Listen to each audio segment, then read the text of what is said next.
que se me escapa. Me había olvidado de grabar para YouTube. Acá, hola YouTube. No se pretende nada. Perdón. Pero si llego a hacer alguna pregunta que no querés responder o por algo, decí perfectamente y yo lo entiendo. Las No dudas, pasa viste. nada, perfecto. ¿Cómo está saliendo el audio? ¿Todo? ¿La Sí, cámara está está bien? todo perfecto. Falta, voy a cambiar. Mira, nos habíamos olvidado con un amigo mío que es el que me está haciendo los diseños y nos olvidamos de cambiar la escena porque está con el mismo nombre del anterior entrevistado. O sea, ahora mismo sos Valenbat y Norman. Ah, Pero, perfecto. pero, pero ahí ya lo estoy cambiando. Ahí está. Ahí ya está perfecto. Gracias, Nico. Espérate que voy a poner Eh, una cosita acá sí, que obvio, queda obvio. medio baja. Pero, ahí está. Así no se quema tanto Ahí está, perfecto. la imagen. Ahí. Bueno, ¿te parece si arrancamos? Dale, cuando quieras. Mira, a mí me gustaría saber, primero, que esto es una pregunta que yo quería hacer más que nada, y es que ¿cómo se te dio o sea, cómo fue tu, no sé si decirle proceso mental, pero como para hacer la entrevista? Perdón, justo estaba cambiando la escena, estoy... Ya está, ahora sí, ya arreglamos todos los problemas, me pongo mal cuando pasan los problemas. Pero bueno, Dale, ¿cómo fue dale, no hay tu problema. proceso mental o no sé bien cómo decirlo para decir, bueno, yo quiero estudiar cine y quiero ser director? ¿O fue tu primera opción o pensaste otras cosas antes? Mira, a mí me gustaba mucho escribir, me gustaba mucho también todo lo que tenía que ver con el arte, con la música. Me gustaba mucho la música, en ese momento tocaba el saxo y me gustaba mucho eso, componer. Y en un momento fui a ver una película que se llama Sur, de un director que se llama Solanas. Fui al cine. Me interesaba mucho también la política, todo lo que tiene que ver con lo social. Y entonces fui a ver esa película y dije, yo quiero hacer esto. Esto es el resumen de todas las cosas eh, que me gustan. La música, también, bueno, la poesía, escribir y contar una historia, toda la parte de un análisis político de la sociedad, digamos, y me interesó y me gustó mucho la idea de hacerlo. Había muy pocas escuelas de cine en ese momento, casi no había estudiantes de cine, había Claro. solo dos escuelas, una que era estatal, que es la escuela del Instituto Nacional del Cine, y otra en Avellaneda. Y bueno, averigüé y me presenté al instituto. Primero hice un curso en Avellaneda y después me presenté a la ENERC, que es esta escuela nacional, que como es una beca porque te dan todo para estudiar, hay un examen de ingreso bastante difícil y me presenté y me eligieron, por suerte, elegían muy poquita gente por año y para mí que no tenía mucha plata tampoco como para ir a pagar. En ese momento justo se abrió la Universidad del Cine, pero no tenía Claro. plata para pagar una universidad. Fue una gran oportunidad poder ir a esa escuela, que es una escuela nacional y que es gratuita, es como una beca, digamos. Así que empecé ahí en la ENERC y primero estudié montaje, es decir, edición, Claro. porque fue lo que, digamos, lo que más me interesó en ese momento. Yo soy técnico electrónico también y me parecía que tenía que ver con eso. En paralelo, estaba estudiando publicidad en la Universidad de Loma de Zamora y bueno, me dediqué primero a editar las películas, a trabajar como editor. Pero de a poco, digamos, la vida me fue llevando a convertirme en productor y también en director cuando gané un premio para hacer una película que se llama Aluap. Sí. Eh, la produje con un dinero del Instituto Nacional de Cine. Me presenté, digamos, al concurso con un seudónimo y gané. Y entonces me tuve que convertir un poco a la fuerza, si bien yo ya había dirigido algunas cosas, algunos cortos y todo, me convertí más como en un productor profesional porque tuve que hacer ese trabajo con el Instituto Nacional de Cine, hacer la rendición del dinero que me daban, hacerme cargo de toda una película que era cortita, era chiquita, pero que había que hacerla en serio. Y entonces fue así que terminé más convirtiéndome en director y productor y poco a poco dejé de ser montajista, aunque me encanta trabajar con la computadora y todo, estoy siempre enganchado con el montaje, pero más que nada ahí empezó mi carrera como director, digamos. Claro.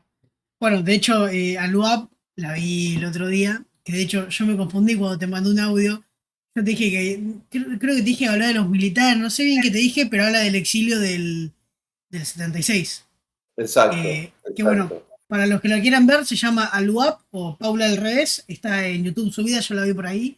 Y la verdad que me gustó, no soy muy de ver ese tipo de películas, o no sé si es cortometraje o película, como que no sé bien en qué entra, pero la verdad que fue lindo.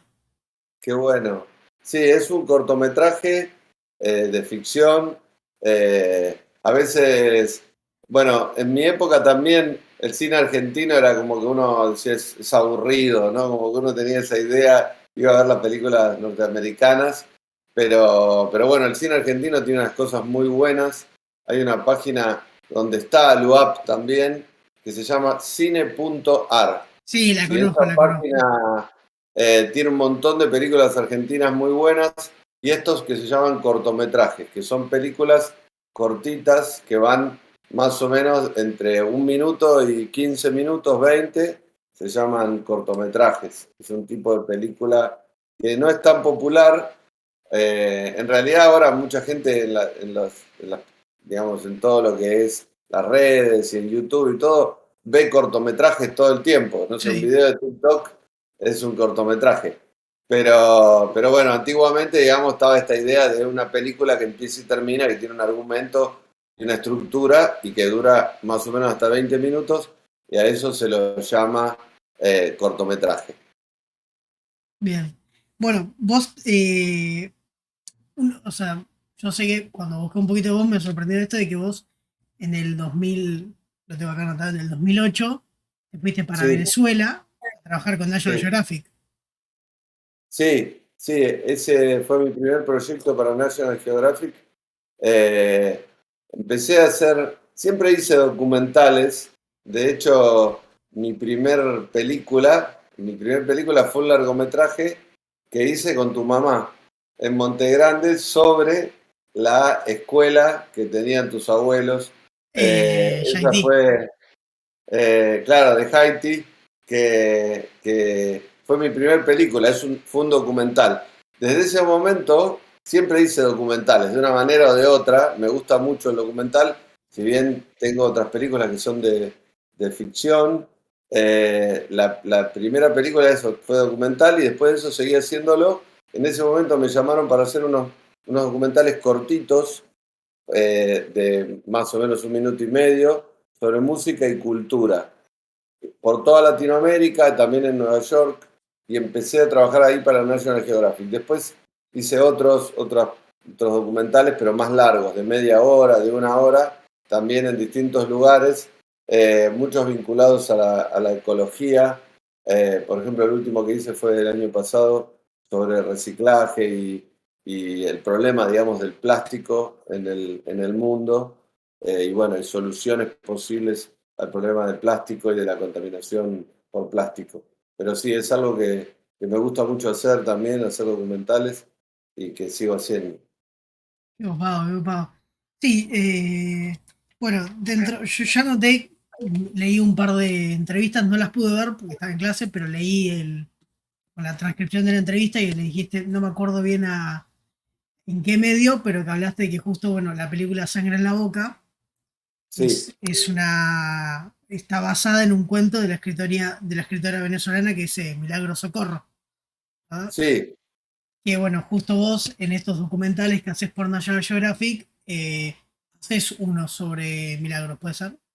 O de un sí. cuento, En algo realidad, así. en realidad, cuando fui a Venezuela a grabar para National Geographic, me convocaron de un canal de ahí de Venezuela para hacer unos cortometrajes, como parecidos a Luap, Claro, digamos, películas de 15 minutos sobre distintos cuentos latinoamericanos. En principio iban a ser 10 capítulos, hicimos 4 nada más, pero uno de ellos era sobre un cuento de una venezolana que se llama Milagros Socorro, que se llama Sangre en la Boca, que básicamente contaba en forma resumida la misma historia que luego desarrollé en el largometraje Sangre en la Boca, digamos que ese duró 1 hora y media. O sea que hice 2 películas sobre el mismo cuento, primero un corto que funcionó muy bien y la gente se entusiasmó mucho con ese corto, y después hice el largometraje, pero como, no sé, 8 años Sí. después, mezclándolo también ampliamos esa historia, mezclamos con otras historias, con otros ingredientes, e hicimos la película larga, digamos. Peliculón.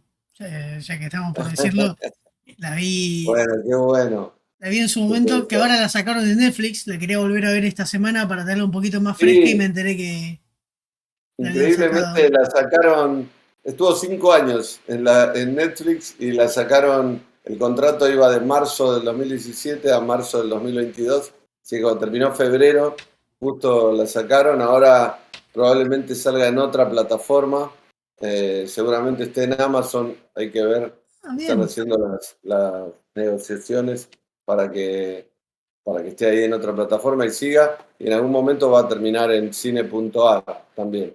Así perfecto. que es un momento justo de transición que no está disponible para verla ahora, la película.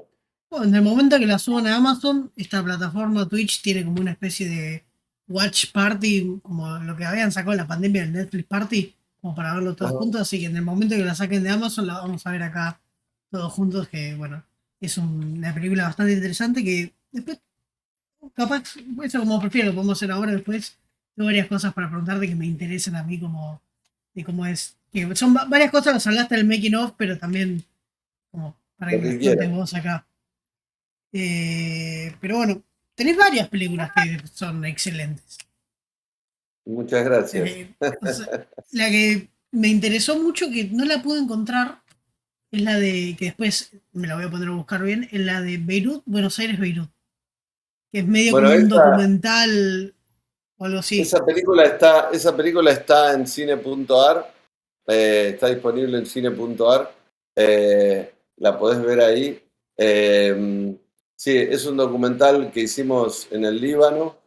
Eh, Fue una película que surgió de la historia de una amiga que su familia es de origen libanés y siempre tuvo el sueño en un momento el abuelo volvió a vivir al Líbano, se volvió a vivir al Líbano y nunca más supieron de él. Y entonces su proyecto era ir a buscarlo, ir a ver dónde estaba, si evidentemente ya se había muerto, pero dónde había muerto, si había tenido otra familia después. Y entonces fuimos ahí a un lugar muy complicado porque es en la frontera entre Siria e Israel, Claro. es una zona muy complicada del Medio Oriente, están los cascos azules. Entonces fuimos ahí y la película, bueno, retrata eso, una mujer en búsqueda de sus orígenes. Es un tema que convoca mucho. Yo no me había imaginado eso, pero como que hay mucha gente que le interesa mucho ir al pueblo de origen de sus abuelos o sus bisabuelos, y a mí me empezó a interesar también. Nunca había pensado en eso antes, ver de dónde viene uno, cuáles son sus ancestros, la cultura o todas las culturas por decirlo así, nos configuran como personas, aunque no lo sepamos o aunque no nos hayamos dedicado a investigar mucho, cada uno de nosotros tiene como una impronta que tiene que ver con todas estas raíces. Somos un poco italianos, un poco españoles, Eh, libaneses, judíos, eh, no sé, de distintos lugares, y que toda esa sangre se mezcla y configura no solo a nosotros como personas, sino como a nuestro país, ¿no? Es muy interesante eso, que cómo nada, pensarlo, la película fue muy linda, fuimos hasta ahí, fue difícil, pero la verdad que fue una experiencia muy conmovedora. sí, justo eso te iba a preguntar, que decís que fue difícil. Me imagino que debe ser, o sea, la cantidad de permisos, o sea, si me podés contar un poco eso de qué tan difícil es, o si tú te tuviste que usar capaz con algún agente que vos dijiste, acá me afanan o algo así. Mirá, el sur del Líbano, el Líbano es un país muy chiquito Sí. que tiene 180 kilómetros de largo por 80 de ancho. Esto está como al sur, bien al sur, en la frontera, y es una zona a la que no van ni siquiera los libaneses mismos. En el Líbano, a diferencia de acá en Argentina, hay como una cosa muy marcada según las religiones. Por suerte acá no, digamos, estamos todos mezclados, Sí. mucho mejor, digamos, pero allá es como que Beirut está como en el centro, más bien al norte son todos cristianos y para abajo son todos musulmanes. Los musulmanes están divididos en dos grupos, sunitas y chiitas. El sur es chiita. Y bueno, en realidad el sur de Israel, del sur del Líbano está ocupado todavía, está ocupada una parte por Israel. En un episodio de la guerra que se llamó la Guerra de los 6 días, Israel invadió el sur del Líbano y se quedaron. Entonces, justo esta ciudad donde vivía esta gente, está la mitad es de Israel y la mitad es del Líbano. O sea que una ciudad partida por la mitad, un pueblito en realidad, como si fuera, qué sé yo, Chascomús, Claro. Lobos, un pueblito así.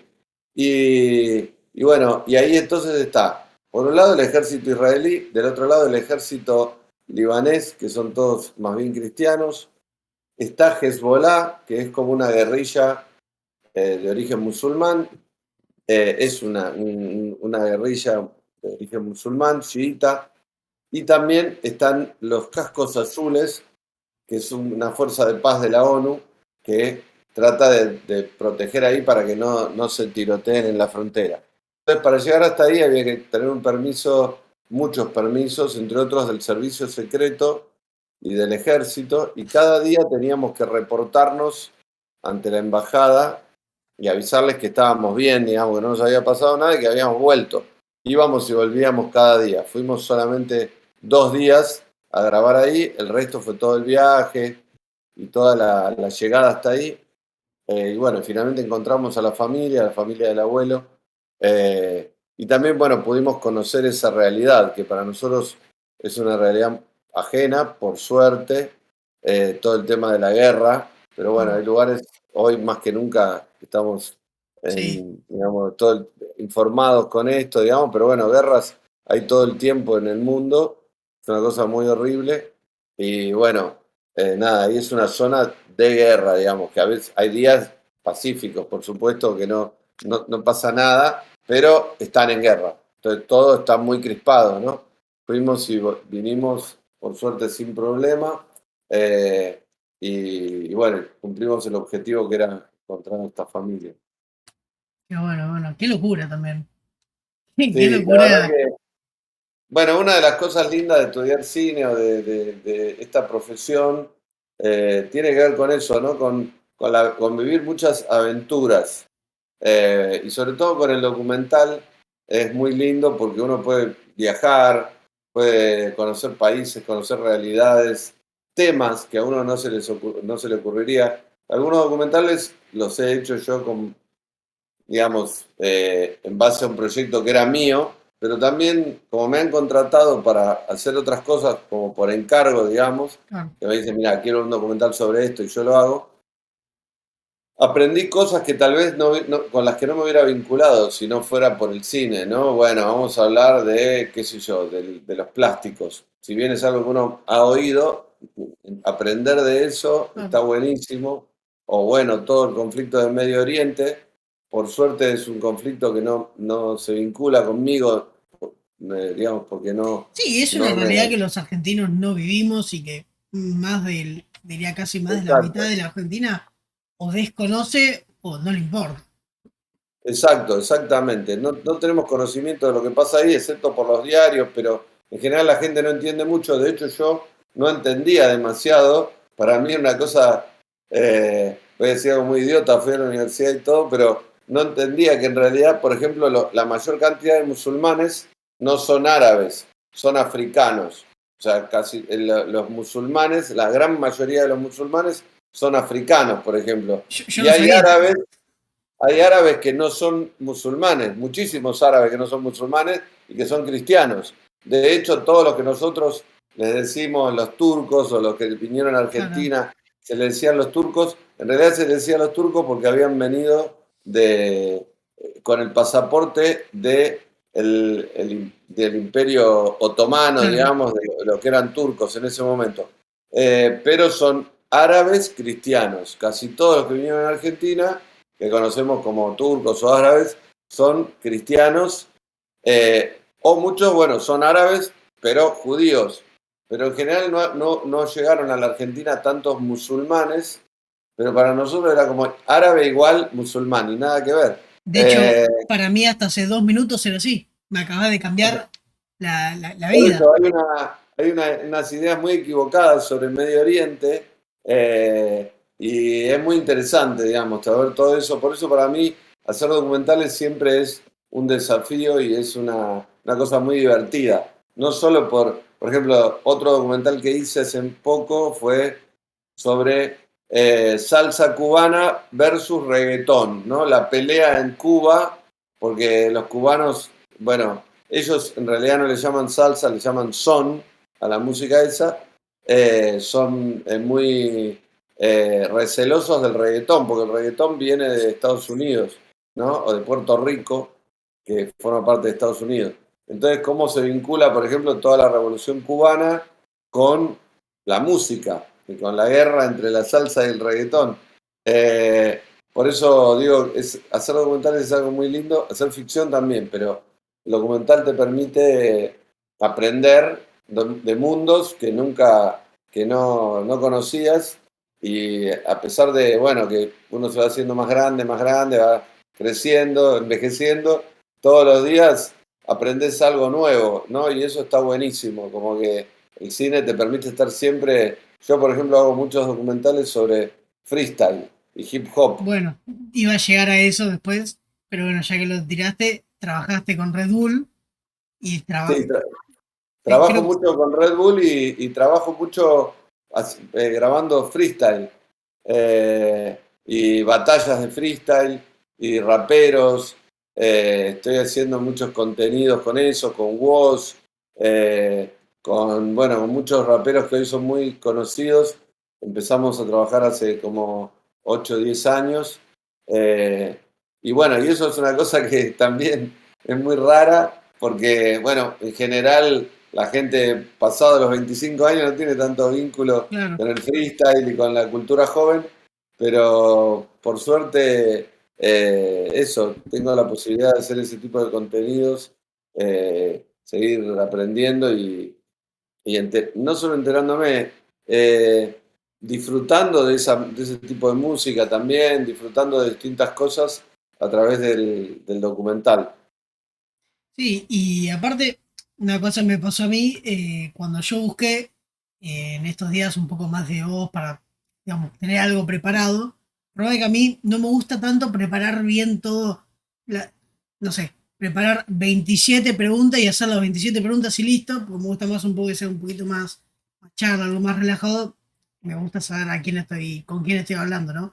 Y me sorprendió encontrar que, bueno, cuando habías trabajado con Red Bull, vi que habías hecho un par de, como algo de, corregime si me equivoco, ¿no? Pero algo tipo skate o algo de eso, medio Sí, acróbata, no sé cómo decirle, pero me sorprendió mucho también al verlo de freestyle porque lo mismo que vos dijiste, es raro ver a alguien que no es, no sé, menor de 30 menor de 25 trabajar con el freestyle. Para alguien de afuera, para alguien que yo tampoco estoy muy metido en el ambiente, pero sí, digo, sí. es algo relacionado con la juventud. Sí, bueno, en realidad el freestyle, empezamos, ya te digo, hace varios años y se fue haciendo cada vez más grande y más importante la movida. En estos últimos años lo vimos crecer, pero bueno, es verdad que no es algo por ahí vinculado a eso, a mi edad, pero empezamos a trabajar con eso porque antiguamente, digamos, por ejemplo, Red Bull trabajaba con deporte y deportes Sí, extremos y cultura, pero no le generaba a ese contenido una historia, lo que ahora le llaman el storytelling, ¿no? O sea, claro. como contar un cuento a partir de eso, ir contando, no sé, por ejemplo, hay un rapero muy famoso que se llama Asesino, Sí, lo que es conozco. mexicano, y entonces, no sé, inventamos un cuento que viene a Argentina a ver cómo son los argentinos para poder ganar la final internacional contra WOS, ¿no? Entonces viene a ver si aprende a cómo son los argentinos. Y generamos todo un contenido con eso, donde él también rapea y qué sé yo, pero hay como toda una historia que se cuenta. Eso hasta ahora no era tan común, o sea, fue el aporte que nosotros le hicimos a ese tipo de contenido, no solo, digamos, Claro. registrar la batalla, sino contar un cuentito, contar algo sobre el tema, digamos, ¿no? Sí, genera un poco más de contexto y como al final sigue siendo más contenido que le sirve a la trama de ver una batalla freestyle, pero al final de vuelta sigue siendo Exacto, entretenimiento.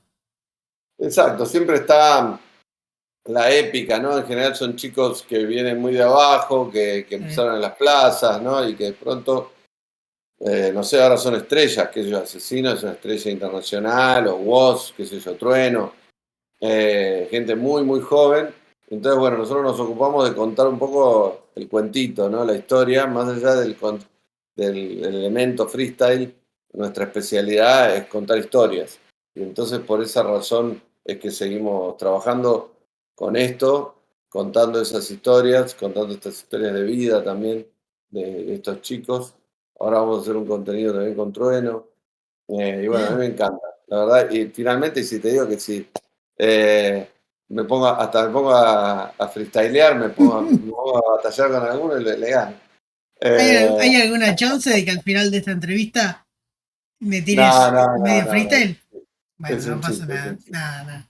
No, pero sí, sí, es lindo, por lo menos para yo que verlo de afuera, Red Bull dio un salto de calidad en estos últimos años, en términos de, por ejemplo, yo me acuerdo que hace poco llenaron, no sé si fue antes de la pandemia, pero habían llenado el Luna Park, hace poco hicieron también en el hípico argentino, o sea, la comunidad de freestyle en Argentina y en el mundo creció muchísimo y creo que también es gracias a un poco también el contenido de ese que vos estás haciendo, porque la realidad es que yo no miro freestyle, pero sí de vez en cuando miro algún videito de, no sé, X rapero hace tal cosa, no sé qué, porque son entretenidos y eso. Sí, sí, bueno, se fue ampliando mucho, o sea, no solo, también gracias al streaming, ¿no? Sí, Porque antiguamente tampoco se podía ver si no ibas al estadio, no ibas al Luna Park. Empezó esto, lo primero que yo grabé fue hace como 10 años en un boliche que se llama Niceto y no se transmitía por streaming y había, no sé, 300 personas. Y lo último que hice, que registré el evento en el Luna Park en el 2019, había 8.000 personas ahí y 20 millones mirándolo por streaming. Quiero decir que las cosas se agrandó un montón. Por eso, gracias a las redes sociales y al streaming, se popularizó mucho este movimiento. Y aparte, bueno, la posibilidad de que se pueda consumir el contenido en distintos países, ¿no? sí. Bueno, justo te iba a preguntar, ya que mencionaste esto de los eventos gigantes, ¿cómo es para vos manejar, quizás, no sé, en una película que te encargaron en un proyecto personal, el tema de si estás en contra de los tiempos o manejar los tiempos o quizás un poco de la presión? Básicamente, ¿cómo trabaja Hernán a la hora de ser director? Literal. Mira, en general lo más importante es el equipo que tengas, el equipo de trabajo. El cine es un arte colaborativo, entonces tengo mucha gente con la que trabajo hace años. En realidad lo primero que hay que hacer es pensar un poco la idea, darle vueltas hasta aterrizar una idea que esté buena. Después se hace una investigación, en general, a veces o lo hago yo o pongo lo que se llama un contenidista. Digamos, esto es en los documentales, ¿no? Mm, Eh, y se hace una investigación sobre el tema más profundo y con eso hacemos el guión. Una vez que se hace el guión, se hace lo que se llama un scouting, que es la búsqueda de los lugares, las locaciones, ver un poco dónde se va a desarrollar la acción. Por ejemplo, a Cuba fui a ver cómo era, dónde se bailaba, dónde estaba la movida del reggaetón y la movida de la salsa. Y luego salimos a filmar. Mi forma de filmar documentales es con varias cámaras al mismo tiempo, con gente que es como muy versátil, que hace cámara, pero tiene una mirada como de dirección también. entonces me ayuda mucho con mis colaboradores.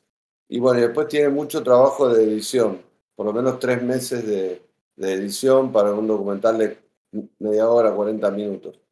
En el caso de las películas de ficción, el trabajo lleva muchos años. Hacer una película lleva como 4 o 5 años, o más, digamos, ¿no? Desde que uno empieza con la idea, empieza a escribir, después se hace una primera versión del guión. Yo siempre digo que el documental es más fácil porque, bueno, uno tiene a Dios de su lado, ¿no? Porque ya está Claro, medio armado el mundo que uno va a representar. Ya la gente tiene su cara, su cuerpo, camina, habla de una manera, tiene su casa, tiene su lugar. En cambio, en la ficción hay que inventar todo. Entonces empezás a armar el cuentito, empezás a escribir el guión, no sé, sangre en la boca. Empezamos a escribir, empezar a ver cómo son las peleas, cómo es este vínculo entre esta pareja y todo eso. Después hay que hacer una versión del guión, el guión hay que corregirlo, se hacen como 10 versiones del guión, hasta que finalmente decimos, bueno, ok, vamos a conseguir los actores. Se consiguen los actores y uno de los grandes problemas en la ficción en general es conseguir la plata, porque es muy caro. Una película sale muy cara. Entonces, por ejemplo, en general mis dos películas más grandes de ficción son coproducciones, donde hay capitales que vienen de Francia, de Italia, de Argentina. eh, y bueno, una vez que se arma como digamos, toda la financiación de la película, eh, empieza la película propiamente dicha. En general se tarda unos 2 meses, lo que se llama la preproducción, un mes y medio el rodaje y unos 4 o 5 meses la postproducción. Casi un año en total, digamos. Eh, en esos momentos, bueno, en la preproducción, además de ver las locaciones, decidir todo eso, el vestuario, la luz, la escenografía y todo, se hacen ensayos con actores y ahí empieza un poco también una investigación. Por ejemplo, en Sangre en la Boca fuimos a ver a Locomotora Castro, que es un famoso boxeador, sí, para el actor empezó a entrenar para convertirse en boxeador, imitaba también algunas cosas de los boxeadores reales y hasta que finalmente está todo más o menos listo, que nunca llega a estar listo del todo, y se sale al rodaje. claro, El rodaje es un momento muy estresante porque ahí digamos, se gasta mucha plata por día. Hay que alquilar equipos, hay que alquilar las cámaras, hay que pagarle a toda una cantidad de gente muy importante. Un largometraje lleva unas 40 personas, un largometraje chico, 40 personas trabajando todos los días, a los que hay que pagarle todos los viernes. claro. Entonces tenés que tener la plata para poder hacerlo y finalmente también puede llover, ¿viste? Puede pasar algo, puede pasar algún accidente. Entonces es un momento muy crítico el rodaje. En realidad habría que rodar más tiempo y más tranquilo, pero como hay poca plata, siempre Claro. se rueda en menos tiempo de lo que uno necesitaría. Hay que hacerlo igual, porque si no, no lo haces. Y bueno, y después llega la etapa del montaje, donde es más tranquilo, es una etapa que yo disfruto mucho, que es ponerse a armar la película. Y, por ejemplo, uf, hay cosas rarísimas, por ejemplo, en Sangre en la Boca era una coproducción con Italia. Entonces, los italianos aportaron, por ejemplo, la música. Entonces, el músico era italiano y de pronto fue a grabar la música con una orquesta en Albania, porque era más barata la orquesta, los músicos de Albania son más baratos. Entonces, hacíamos el montaje acá, la parte de corrección de color y todo en Italia, la música en Albania, y Claro, un todo eso se va popurrí. armando, es un delirio, se va armando todo hasta que queda la película terminada. Hoy hay mucho de eso también, de, digamos, las redes sociales y la interconectividad a Internet permite el trabajo colaborativo incluso con gente de otros países a las que no vas a conocer nunca. Yo, por ejemplo, nunca vi a los albanos que tocaban la música. Claro. Estuve en Italia con el compositor y con el músico, y después él fue y lo vi por streaming, cómo grababan la música de la película, los músicos, pero no viajé, digamos. Y después me mandó los tracks, los pegué acá en Argentina, y la película finalmente se vio en todo el mundo por Netflix.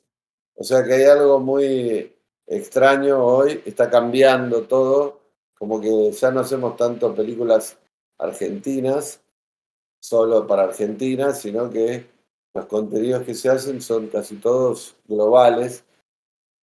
Y bueno, nada, y se usan herramientas como las que usás vos y Sí, las que usan los chicos de ahora, más jóvenes, digamos. Nosotros empezamos a hacer películas en fílmico, claro. al lugar estaba hecho en celuloide. Y hoy se trabaja de forma colaborativa en todo el mundo de una manera muy interesante eh, y, y muy diferente a cuando empezamos, ¿no? Sí. Una cosa que yo no te quise interrumpir porque me quedé atrapado en el relato, ¿no? Que me interesa mucho es a la hora de seleccionar los actores, ¿no? Me imagino que vos, o, o sea, tenés una idea de qué tipo de actor querés para cada película o algo así, pero supongo que no siempre se puede. O, ¿cómo es a la hora de elegir los actores para ya sea película, documental, si es que cambia o si es igual? Mira, los actores son muy importantes porque a veces te permite también acceder a cierta financiación, ciertos actores famosos o más famosos.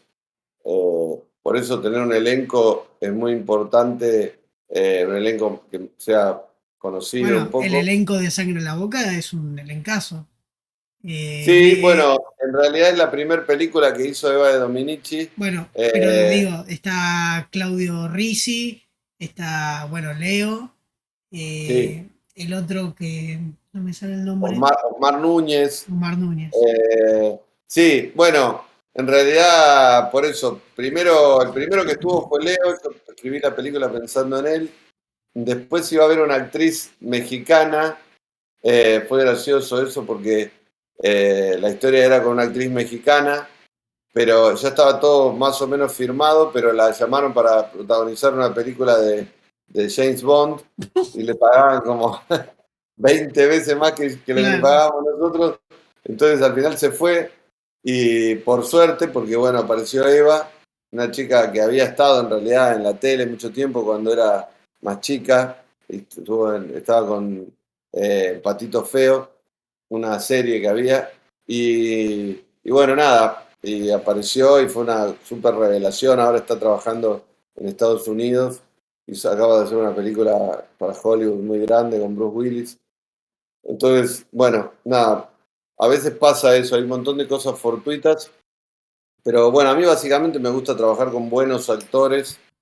Yo estudié muchos años actuación también y me gusta mucho dirigir actores, me gusta mucho eh, actuar también, pero no, nunca me he dedicado a eso profesionalmente, pero me divierte mucho trabajar con los actores. Entonces, me gusta que sean actores que les gusta experimentar, que tienen una cierta trayectoria, que quieren jugar a eso y que podemos ensayar y preparar el personaje juntos.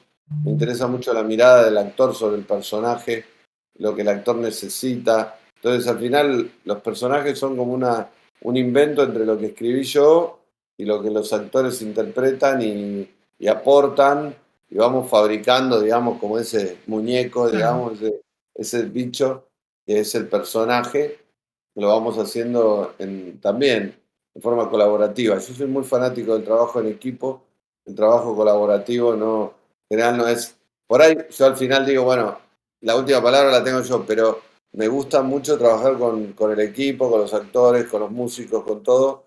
Primero porque no soy bueno en todo, digamos, entonces me sirve mucho, o no soy, no sé si soy bueno en algo, pero digo, no, no es que Bueno, yo me las sé todas, ¿no? O sea que me sirve mucho, si el actor me dice, mira, esto tiene que ser así, yo lo tomo en cuenta porque él es el que está poniendo el cuerpo y nada, me parece muy interesante.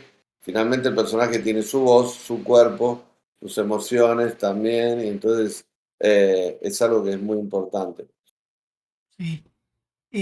Bueno, otra cosa sobre los sectores. Yo tengo un par de preguntas anotadas que creo que cambie así un poquito de tema. Es que quería Dale. hacerlas y justo la leí y ah, en muchas, o sea, en varias películas tuyas, más que nada las que más vi que aparecieron en el campo y de sangre en la boca, hay bastantes escenas de tipo eróticas o sexuales, ¿no?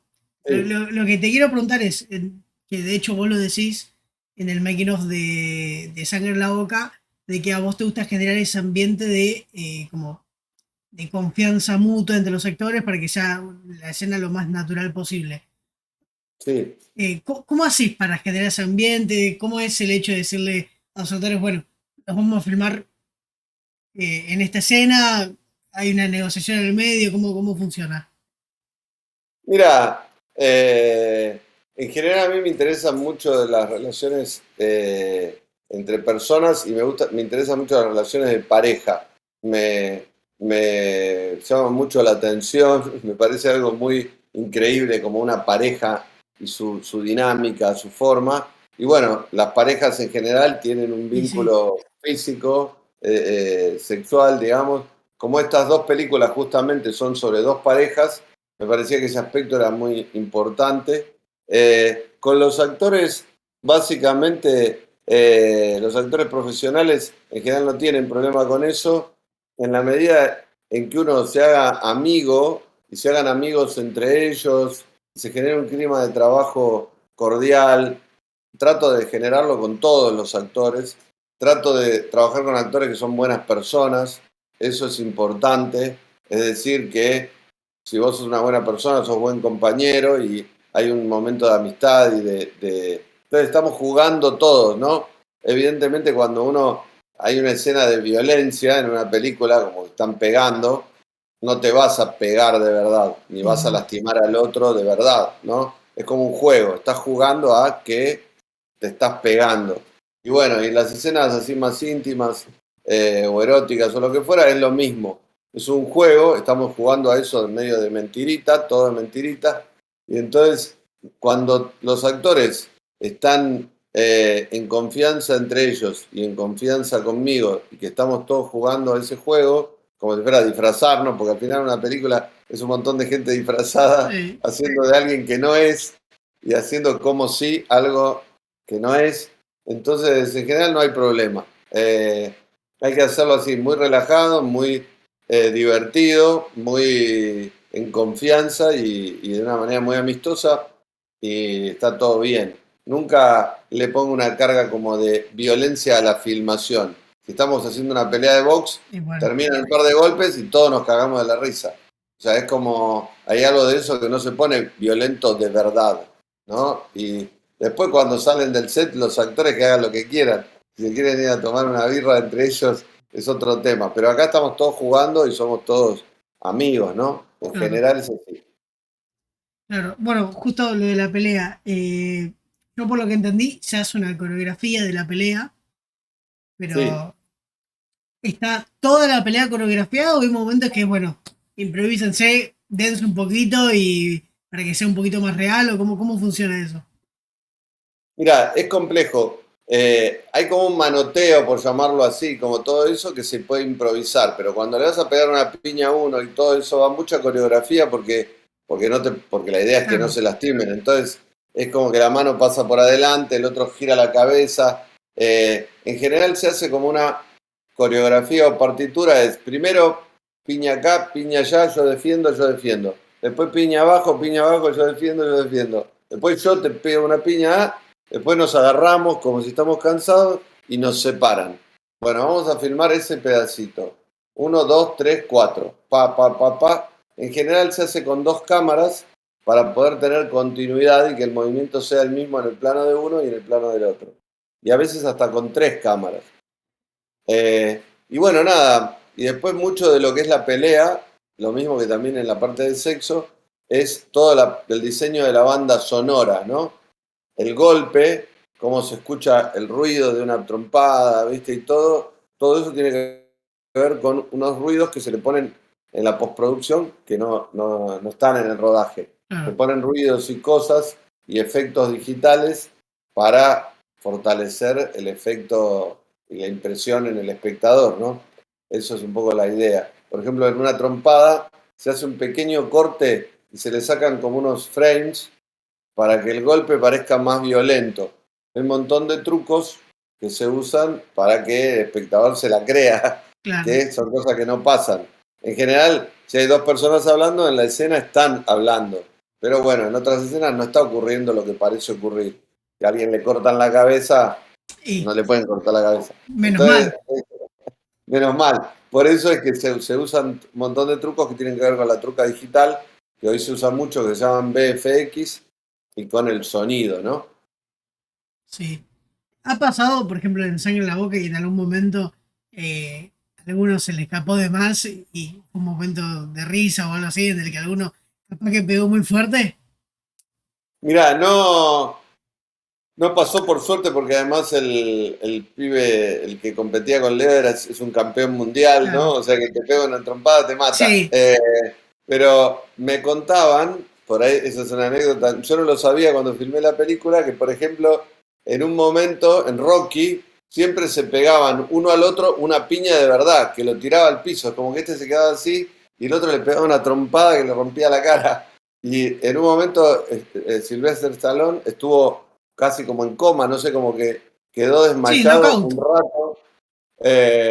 Lo reventaron en serio, o sea que en algunas películas hacen eso. Yo no lo hice, pero parece que en algunas un poco se pegan de verdad y a veces se puede poner picante la cosa. Claro. Wow. No sabía lo No, no de. en la mía no se pegó nadie, Claro, por suerte. menos mal. No, pero no sabía lo de que cortaban tipo unos mini frames o unos milisegundos para que el golpe parezca más violento. Sí, Me hay muchas sorprendió. cosas, o mover digitalmente un poquito la cámara, ¿viste? Hay como un montón de cosas. Es un trabajo Claro, muy artesanal también. Lleva mucho tiempo porque es una artesanía, es como, eh, sí, como algo que se hace frame por frame, ¿viste? Lleva mucho tiempo, por eso también lleva mucha gente y plata. sí. Son muy caras, por lo que me dijiste, las películas y ahora que me estás contando todo esto, las películas de ciencia ficción, ¿no? De ciencia ficción, sí, bueno, depende. Las películas argentinas en general cuestan entre 500.000 y 2 millones de dólares. Sí, Las más grandes, más o menos esa plata. Pero en Estados Unidos una película grande puede costar sí, 150 millones de dólares. Digo. En general se hacen muchas trucas digitales en China, ahora todo lo que son películas de acción y ciencia ficción.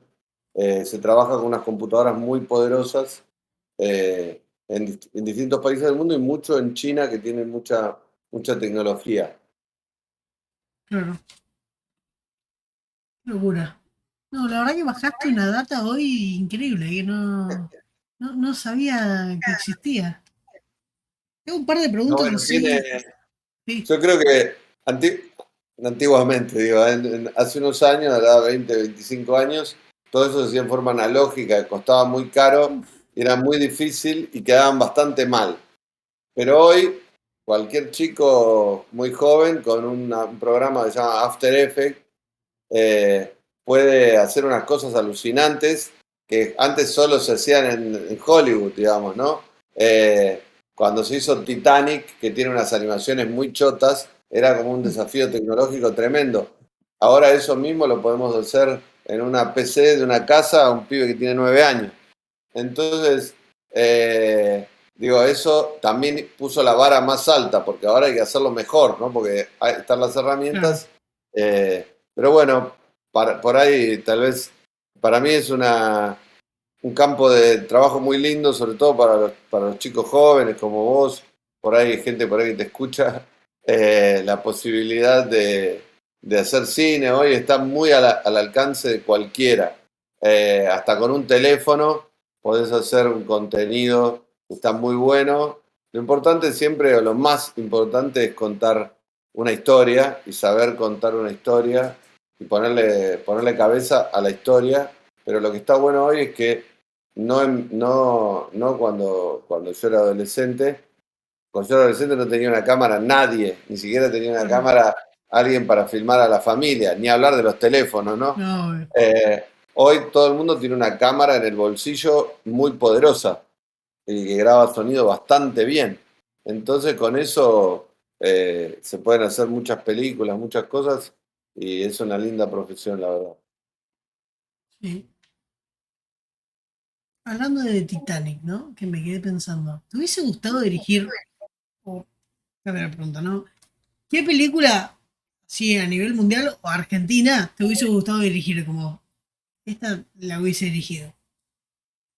Es difícil, Es pero difícil. creo que la película que más me hubiera gustado dirigirse es El Padrino. Uf, Eh, Me gustaría dirigir ese tipo de películas. No me atrae tanto las películas súper tecnológicas. Me encanta, pero digo, me gustan mucho las películas así más muy íntimas, clásicas. más clásicas. Me gusta mucho Drácula de Coppola Ah, también. sí. La de Coppola. Me gustan ese tipo de películas. Eh, Ahora, bueno, hay un gran desafío que es el tema de las series. Todavía no hice una serie larga de ficción. ¿Te Estoy gustaría? justo en este Ah, momento, sí, estoy con varios proyectos, pero todavía es algo que no pude hacer, es algo muy de este momento, de esta época.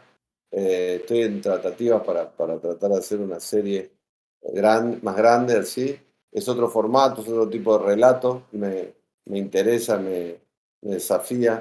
Así que bueno, pues voy a tratar de ir para ese lado.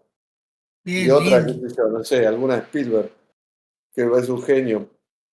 O, no sé, E.T., por ejemplo, o Tiburón, que son películas alucinantes del Sí. relato, que me gustan mucho. Hay muchas películas muy buenas, pero bueno, esas son unas de mis favoritas. Y directores así, si querés decirme alguno a nivel nacional y otro a nivel mundial, o un top 3 o más o menos eso manejalo vos, que tengas, o como ejemplo que te guste muchísimo, que digas, estos son los mejores directores de la historia. ¿No? Mira, de Argentina hay muchos. A mí me gusta mucho lo que hace Pablo Trapero, que Sí, es un director argentino. Damián Cifrón también, me sí. gusta mucho lo que ¿Viste hace. lo que se anunció hoy? Sí, sí, La que de van los a hacer los simuladores, simuladores. sí. Muy bueno, muy Por bueno. fin, después de Bueno, él 20 fue alumno años. mío, él fue alumno mío y es un tipo muy groso, Ah, muy groso. no Alumno mío en la sabía. FUC hace muchos años, hace como 25 años, 22 años. Y bueno, otro que me gusta mucho es Fernando Solanas, ese que te mencionaba, por poner tres, así, Lucrecia Martel. eh, y bueno, internacionales, me gusta mucho un director que se llama Cronenberg, No eh, conozco. que hizo una película, por ahí la viste, que se llama Una historia violenta, con Viggo Mortensen. Me suena. Creo que lo vi. Bueno, me gusta mucho Coppola. eh, y, y bueno, también hay muchos muy buenos. Me gusta mucho Almodóvar. Me gusta mucho un director que hace comedias, que ahora es un poco con lo que estoy más conectado. Estoy escribiendo varias comedias. Uno que se llama Judd Apatow, que es un director americano. Eh, y bueno, Woody Allen, qué sé yo, hay un montón de películas muy buenas y directores muy buenos en el mundo. Hoy también hay gente muy joven haciendo películas, pero siempre, al final de todo, por lo menos a mí, y por eso me costó mucho engancharme con las series, lo más importante es el relato, digamos, el cuentito que vas a Sí, contar, ¿viste? Así que bueno, eso es lo fundamental, poder contar una historia y que la gente se emocione, se ría, se conmueva, es fundamental. sí. Yo pasé por todo. Yo vi series de las típicas de superhéroes, Flash, Batman, Supergirl, todas esas que ahora no las puedo ver, pero en su momento me entretenían. Después pasé a todas series bien documentales. Me vi, bueno, Mindhunter, ¿la viste? Sí, Serión. está muy bueno. A mí me cuesta mucho ver series porque, no sé, porque me resulta muy envolante ver un capítulo, Sí, otro. Me gusta ver una película 1 hora y media, dos y terminar. Pero bueno, de a poco uno se va acostumbrando a eso. Igual yo no creo mucho en las series. Te digo, en un momento eso se va a acabar y van a volver las películas. Lo que pasa es que es como la nueva televisión, digamos, ¿no? claro. O sea, básicamente una serie, vos tenés una película que está concentrada en un relato central, más que nada, en El Padrino, qué sé yo. La serie lo que hace Sí, es va para todos desarrollar las lados. historias secundarias, pero en el fondo es matriz. Entonces creo que al final, hoy lo hacen porque les resulta más económico, pero al final van a volver las, las películas, digamos, va a volver a estar esta división más que, por ejemplo, los simuladores es una serie, pero era la televisión eso, y las películas eran películas. Ahora es como que en las plataformas todo se mezcló, pero en algún momento va a volver a dividirse un poco de esa forma. La gente se va a hinchar las pelotas de las series, por lo menos es mi idea, ¿no? Sí, es Va a posible. volver a ver películas y series, pero de manera diferenciada, de Claro, a otra mí, manera. bueno, justo esto que estás diciendo, a mí me pasó. Yo ya ahora no puedo ver series, ya me aburrí y ahora estoy mucho, de vez en cuando, mínimo una vez por semana me miro alguna que otra peli. Ahora volví a los clásicos, ¿viste? Me vi las del Padrino, hace poco me vi El Club de la Pelea, estoy volviendo, ¿viste? Esas películas clásicas son excelentes que decís, Totalmente. De hecho, por eso creo que al final, viste, la gente dice, bueno, no, quiero que en una hora y media me cuentes un cuento, lo quiero terminar de ver, mañana veo otro cuento, no quiero estar todo el día con la telenovela, viste. che, Es como, creo que va a tender a eso, pero la serie fue una novedad, con la pandemia, bueno, hubo mucho consumo también. audiovisual, así que creo que va por ahí. ¿Y algún actor así? O, a ver, tengo dos preguntas con actores que esta sí. Esta la quería hacer desde el principio y me acordé recién. ¿El mejor actor o con el que más cómodo te sentiste con los que trabajaste? ¿Y algún actor con el que te gustaría trabajar a nivel nacional o internacional o de los dos, eso como vos prefieras?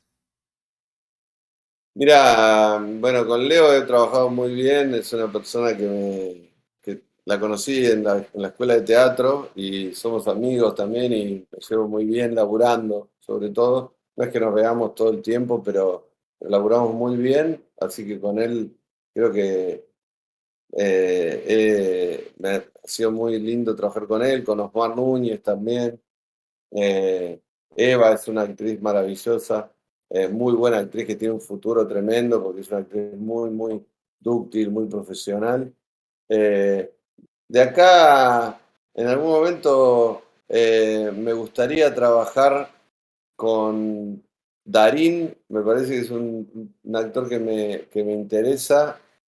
No, no, digamos, no solo porque es famoso, lo que fuera, me gusta mucho como su expresividad. Eh, y me gustaría trabajar con un actor argentino, pero que está en Estados Unidos, que es Viggo Mortensen. Tengo un proyecto para hacer con él, cosa que no es tan imposible. Eh, y, y bueno, y ahora tengo algo escrito para hacer con Rodrigo de la Serna, que en algún momento nos cruzamos. Uy, lo amo, Rodrigo. Lo amo, Es un Rodrigo. genio. Tengo un proyecto justo de una serie que estoy trabajando, que estoy avanzando mucho con eso. Pero bueno, todavía no lo tengo confirmado a él, pero es un actor con el que me gustaría un montón laburar acá de Argentina. Eh, y bueno, hay muchos actores muy lindos, acá hay Sí, unos actores maravillosos, así que, pero bueno, siempre me gusta mucho trabajar con actores. eh, me, me gustaría, sí, también me gustaría trabajar con Kate Blanchett, que es una de las actrices que más me gustan, americanas.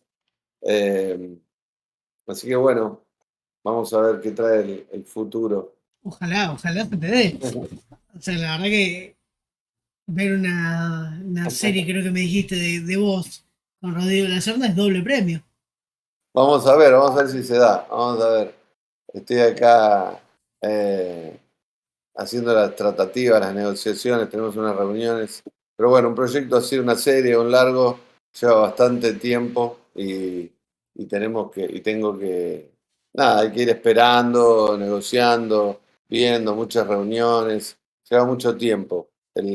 La ficción, sobre todo, los documentales no tanto, pero la ficción lleva un tiempo largo de preparación, así que bueno, veremos a ver qué pasa.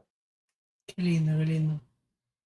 Bueno, Bueno, tengo- Tadeo, tengo cinco sí, minutos más porque me están llamando de otro lado que tengo otra reunión, sí, ya sé. pero Me habías dicho, así que perfecto. Aparte, yo justo me quedé sin preguntas, así que quedó excelente. No, bueno, agradecerte, la verdad. bajaste un montón de data excelente que no sabía y que creo que a todo el mundo nos encantó.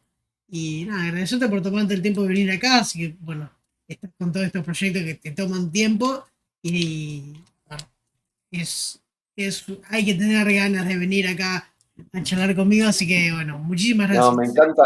me encanta tu emprendimiento, aparte me gusta tu profesionalidad para hacer las preguntas, para elaborar, así que Gracias. todo lo mejor para este nuevo emprendimiento, para esta nueva etapa. Y bueno, seguiremos ahí en contacto, nos vemos pronto. Dale. Ojalá dentro de poco a ver si me dejo organizar algo con ustedes y nos cruzamos. Dale, dale, nos cruzamos, dale, dale, Dale. buenísimo. Muchas gracias, Ardan. Gracias por Bueno, todo y nada. dale, Un nos beso hablamos. grande. Abrazo, Chao, nos besos, vemos. chao. Nos vemos.